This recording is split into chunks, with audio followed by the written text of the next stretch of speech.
With videos, there's definitely the good and the bad, but probably even more so, there's a lot of ugly out there in that. And if you joined us in our last episode, you heard us talk a lot about the ugly. So now we're going to talk about the good and the bad and being able to use video and AI to create it for your business. If this is something that interests you, then join us as we start discussing stupid.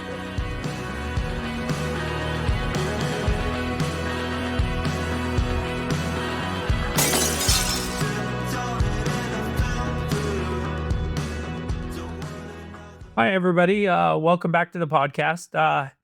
As everybody that listened to the last episode knows, we kind of took a little detour because we had the Super Bowl ads to talk about. And we thought it was really fitting because we were talking about video in this episode. And so we split it into two and did a little thing around the Super Bowl. But today we're going to continue on with our accessibility article in creating videos. Yeah, and to be quite frank, I was kind of dreading doing this episode because when I think of AI video, I think of like the Svedka commercial from the Super Bowl, and I think like people asking camels to do the doggy, and I think of Charlie Sheen and Frank Sinatra jousting, stuff like that. But Yeah. I think the angle that we are kind of looking at this from, there is a practical lens to using AI for video, but it really kind of comes down to asking yourself one question is like, what are you using AI for? Are you using it for speed or making up for speed or for creativity? And I think that's kind of where the AI video discussion kind of starts, in my opinion. You bring up such a good point because the reality is it is where I agree that the creep factor is very high there. It is also one of the most interesting areas. I mean, when you think about it just from having been in this world for, almost 30 years, um, video production, not to offend any video producers out there, is a very expensive proposition. I mean, it takes a lot of time, takes a lot of money, to be able to do it. I remember even back in, a couple of videos that I did with some customers way back in the day. I mean, it was, anything from 1,000 to $5,000 a minute of video to go through the production process. And obviously for a lot of organizations that's very prohibitive. The unfortunate part is video, yeah, where we talk about images being known for being doctored by AI. Video definitely have, you know, cats talking and everything else like that. I mean, you have all these different things. But there is a practical, potential opportunity here. And it can be kind of unique. But it runs into a lot of the same problems as the others, but I think even more severe. I mean, we definitely know we did a lot of the testing of the AI images and the AI videos at the same time. And, again, kind of going with our philosophy of simple prompts. Uh, to say we had differing answers from the distant systems, I mean, it's probably the understatement of a lifetime. I mean, there was so much interpretation, both good and bad, from kind of how this worked. And I think that's part of the problem is that um, it's not even about the way you prompt, but also the more you get into these complex things where they're doing lots of different things, like all these different video treatments and audio and everything like that, you have so much more variability between the tool where you use two tools. They're going to do completely different things. Yeah, I mean, unlike written content and kind of other areas of AI that we've talked about so far, video and image, like there's just not as much granularity in terms of being able to edit what has been generated. So that is especially hard with video. I mean, it depends on the model, of course, but yeah, you are really kind of going with what AI wants to do unless you define a lot of stuff up front. And that's kind of where we talked about, if you have a very like repeatable format for your video, like, you have like everything's, storyboarded, you have lots Recorded. defined. Yep. Yeah, like Mhm. that's where we see the real benefit with AI. Right. And that's so important because the reality is the storyboarding step is so critical, and I mean, when you think of all the different components of like creating a video, you have kind of the the text side, you have what are going to be the visuals in it, any interactivity, animations, that kind of stuff, whatever's happening in the video. You have the audio, not only like, if it's like can have a voiceover or something like that, but not only that kind of audio, you also have, music in the background and that kind of stuff. And it's interesting because, I mean, much like that Svedka um, video, it's cool what you can get it to do. I mean, whether that video was creepy or not, I mean, it's still sweet that you can get something to do that. It's crazy, but the technology is kind of mind-boggling to say you can give something there. But the reality is probably if they honestly shared the process that they did with this, they probably did little micro pieces and had video editors bringing it together and put in their own overlays of voice and music and all that kind of stuff. I doubt AI did all that in one pass from one prompt. And that's kind of the thing. This is going to be something that could be end up being very useful and honestly could save you a ton of money, which cannot be trivialized in today's world. Everything's getting more expensive, so businesses need that savings. But the reality is there's a good chance, especially the first few ones, but arguably all of them, you're going to put more time into trying to get it to do what you want than you're actually going to get out of the video itself and that. And so there's a reason that video is an expensive proposition. And that's because it takes video editors a lot of time to do a lot of things. I mean, even for our podcast episode, yeah, now that we're, a full season into us actually doing the editing, um, uh, you know, it still takes a few hours just to do it, even when you have minimal edits in it. When I say everything right in one take, it still takes a lot of time to put it all together. And our stuff is very simplistic. Right. Pretty From a real video format. Like, we standpoint. probably could Yeah. use AI to automate a But lot of our you know, process, if but you have this kind of thing for an advertisement for your company, you're not gonna go very far. From a there's an expectation there. And that's the other part is, when you start doing these videos, I don't wanna keep going back to the Super Bowls, but there was the, ad by Coinbase, the cryptocurrency one that was, like, all letters that were, like, 80s and shooting in and that kinda looks like stuff, a few on. and it was very simplistic. And actually, in that particular instance, it was very smart because we saw these highly graphic, highly animated things, all these crazy things. And this one just stood out because it was so ordinary There's good and contrast, yeah. plain, and it was a good contrast. But overall, most of the time, if you just release that as a commercial, not in the context of the Super Bowl, that would have been not well received. It would have been like, looks like they spent $10 on this. The only thing that was the swoosh effect of the text in there. And so you kind of have that balance you're going to have.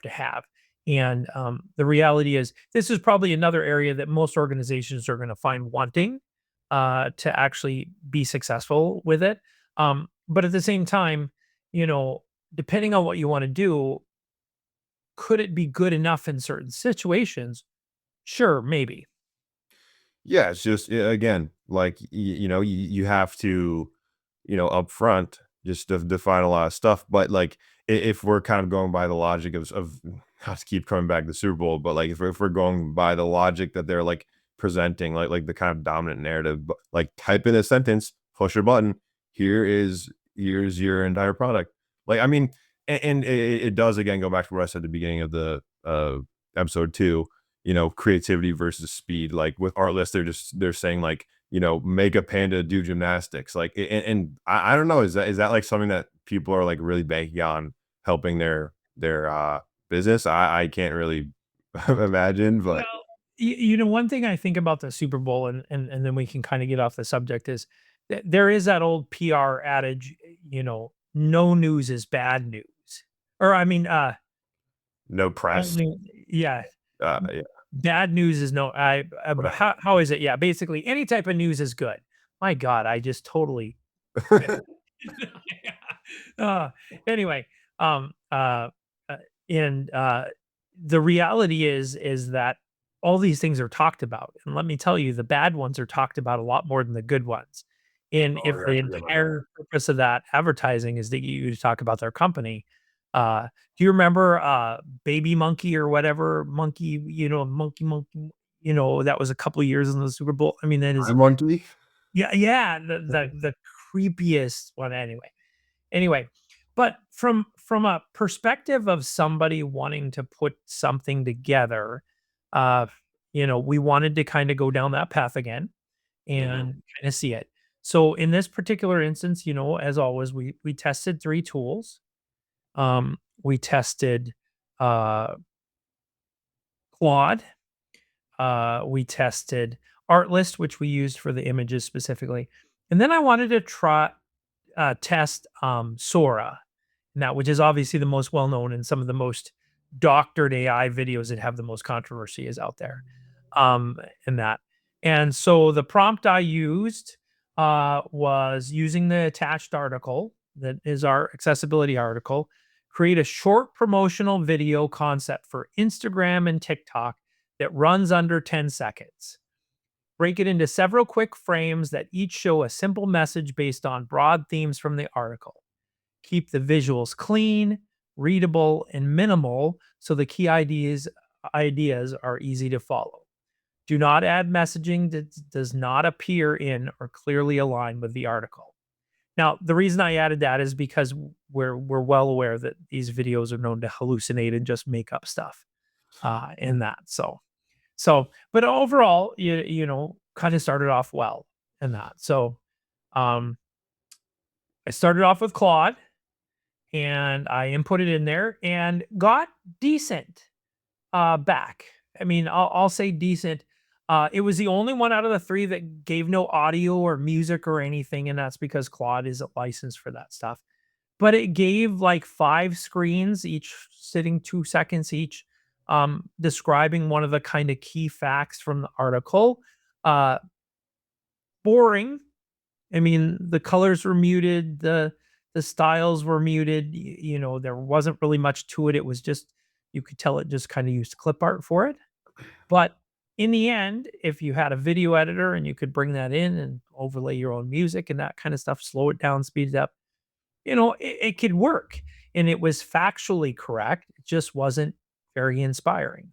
Yeah, I guess, like, based on what you asked it to do, it kinda did it, like, it came up with something, yeah, again, if you could work with it, that would be a thumbs up, but And that might end up being, I mean, the one thing we don't talk about is what if you could use it for a piece? We've seen that writing an entire article, and content is bad, and doing a lot of these things, the entire thing together. But what if you could use it for just a small piece? Say, I need a graphic for this, or I need an animation around this part that you would bring into your video.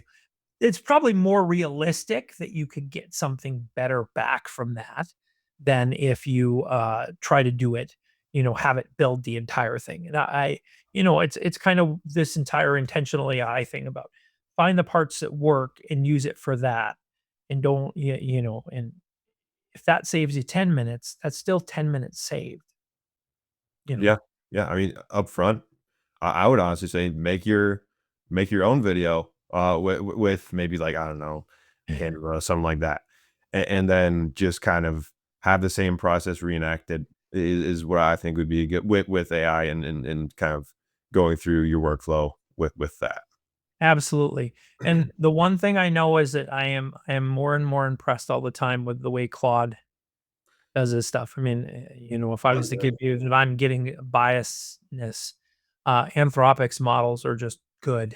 And they've just released more, which are even better, which we're gonna have to use and try using in a later episode. Yeah, they have that, okay, no, can't get off topic. Yeah, right. Yeah, yeah, yeah, Yeah. yeah. So what was the next tool that you, right. That was Artlist. And That's the one Artlist, that I was like talked alright. about this when we talked about images.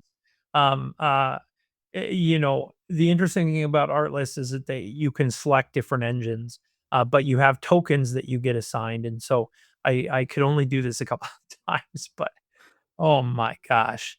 Um, there's bad and then there's disaster. Um, you know this episode's going to get flagged by them for their copyright too. Okay.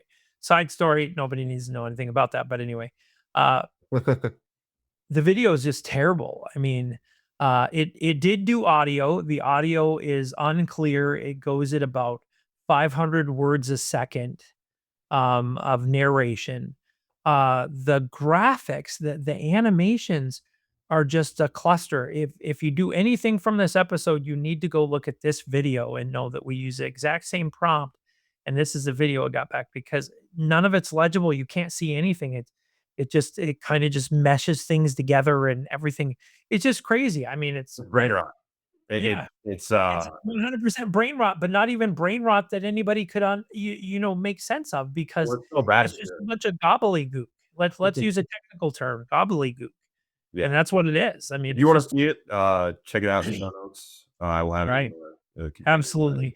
And if you haven't, we have in the show notes everything from every episode, so you really should think about seeing that kind of stuff because it's agreed. just so interesting to see and that. So yeah, I'm gonna call it a failure. I mean, obviously, maybe if I had more time and spent some time with Artlist, maybe I could figure something out. But the reality is, just to produce a 10-second video took most of the tokens on my basic subscription. So it's just not a very practical thing for experimentation. You'd have to pretty much learn it beforehand, I think, or buy a massive amount of tokens, which is not all that great. Yeah. How was the, is Sora the next tool? That Yeah, so Sora, I mean, obviously Sora is the one that probably anybody's heard of. It has both a good rep and a bad rep. It has a good rep for being able to do amazingly realistic videos, and it has a bad rep for being able to do amazingly realistic videos. But Sora is a whole different beast. When you use it, you're put in a queue because Sora is being used millions of times a day, and that. So I put the prompt in and I finally got notification that my video was ready to go 4 days later. Now, honestly, it's the best out of the 3. I mean, not only does it have good animations, kinda but kind of followed along with Claude about 5 screens with good animations, good points from the article, but it also has really clear, narration over top of it. Too fast. The speaker speaks really fast. It tries to get way too many words into the narration, but overall, arguably, if we were to say one of these we could use, this one is the most usable and has the most creativity around it. But there's a couple of downfalls. One, it took 4 days. Now you probably can pay a more premium price and get to a higher level of an account than I do, and maybe you get that turnaround faster, but overall, who can wait 4 days to know that you made a mistake and then turn around and do it? I mean, you could take 12 months to build one video, depending on what you're doing there.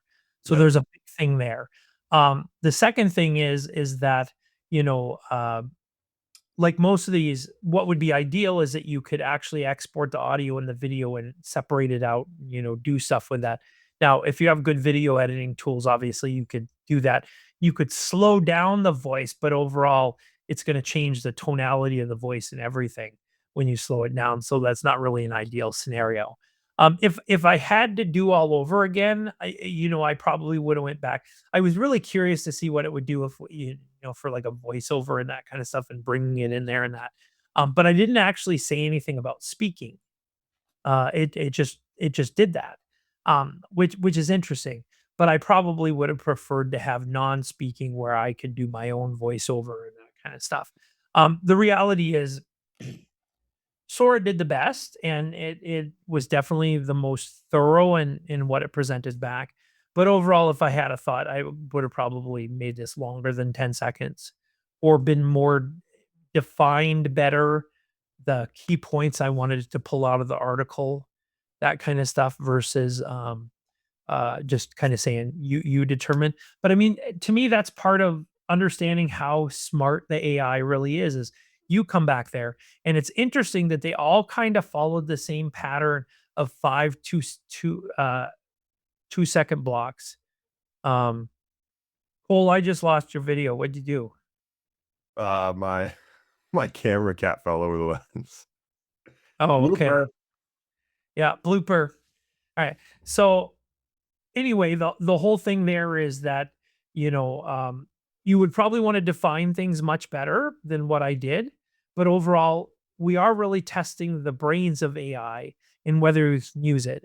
And it comes back to that overall general challenge that people are going to have is that if you're a one person shopper, if you're somebody that is trying to do this to save time, the reality is the more you do things to save time, probably the more time you're going to spend doing it. In that, Yeah. that was much better than the analogy I tried to make earlier about the news, and that That's came not out much well. better. That's But not well. I mean that's it's the reality of the situation is that these things are potentially usable. Yeah, there's the ethical considerations and all that. We didn't talk about that a lot here because we talked about that so much during the Super Bowl episode before this. But overall, there is a lot of opportunity, but that opportunity is going to probably be more micro opportunities to do individual things. And you're still going to have to put a lot of effort into the planning, maybe even the video editing yourself in that. Or you're just going to have to be okay with what you send. But if anybody's learned any lessons, is that you send something out there that people don't like, you're going to hear that a lot more than if they do. Indeed. So, I mean, maybe unfortunately there is some incentive to put out some really kind of sloppy, terrible content because then people will be like, "Hey, this is bad," and they'll interact, with then you'll get more reviews. Wow. I mean, that's that we're in a meme culture now. So Yeah, that is kind of what it is. But yeah.